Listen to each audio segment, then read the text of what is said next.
राष्ट्रीय एकता दिवस पर प्रधानमंत्री नरेंद्र मोदी ने वन नेशन वन इलेक्शन यानी एक राष्ट्र एक चुनाव की वकालत करते हुए इसे भारतीय लोकतंत्र को मजबूती देने और संसाधनों का बेहतर उपयोग सुनिश्चित करने का कदम बताया। प्रधानमंत्री के इस बयान ने एक बार फिर से देश भर में बहस छेड़ दी है। महाराष्ट्र और झारखंड चुनावों के बीच पीएम मोदी ने कहा कि one nation one election Bharat को विकसित राष्ट्र बनाने के सपने को नई गति और समृद्धि प्रदान करेगा। 18 सितंबर को मोदी सरकार ने वन नेशन वन इलेक्शन पर गठित उच्च स्तरीय समिति की सिफारिश को मंजूरी दी थी। इस पर चर्चा के दौरान 80% सुझाव इसके समर्थन में थे।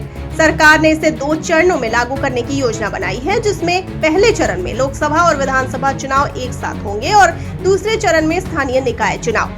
सरकार अगले 5 साल में इस प्रस्ताव को पूरी तरह से लागू करना चाहती है और जल्द ही राष्ट्रीय सहमति बनाने के लिए एक कार्यान्वयन समूह का गठन किया जा सकता है।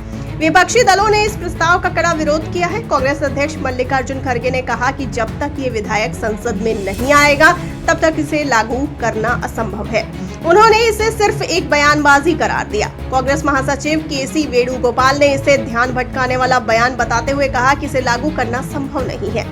सीपीआई महासचिव डी राजा ने भी इसके खिलाफ बयान देते हुए कहा कि वन नेशन वन इलेक्शन देश की बहुदलीय लोकतांत्रिक प्रणाली को कमजोर कर सकता है और इसे देश की एकता के लिए खतरा बताया। पश्चिम बंगाल की मुख्यमंत्री ममता बनर्जी ने पहले ही इस पर आपत्ति जताई थी और संविधान में इसका समर्थन नहीं होने का हवाला दिया था। राष्ट्रीय जनता दल भी इस प्रस्ताव का विरोध कर रहा है और इसे मोदी सरकार का एक तरफा कदम मानता है। इस विवाद के बीच ये देखना होगा कि सरकार इस मुद्दे पर विपक्ष को कैसे मनाती है और क्या वन नेशन वन इलेक्शन देश के राजनीतिक और संवैधानिक ढांचे में परिवर्तन ला सकेगा।